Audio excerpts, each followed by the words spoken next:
Estrogen too, finding the estrogen balance. You don't want too much estrogen, you don't want too little. And everybody has their own sweet spot. But estrogen does play a part in not only your libido, your motivation, but your erectile function too. And for women, for keeping everything going and lubricated down there too during sexual activity.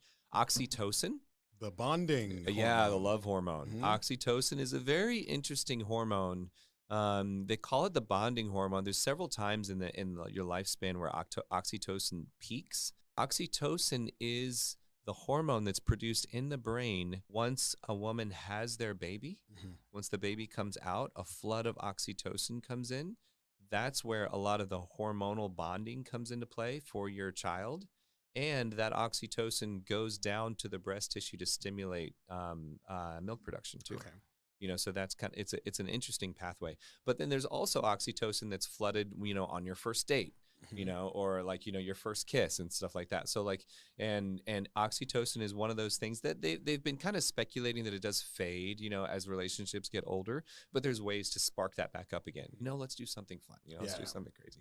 You know, so like that's an important one too. There are ways to supplement oxytocin.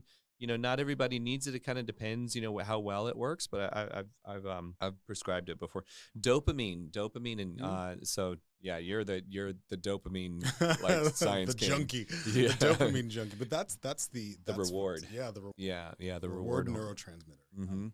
Very, very important and involved in this. Norepinephrine and epinephrine, those are both highly involved, more in the act of an orgasm itself.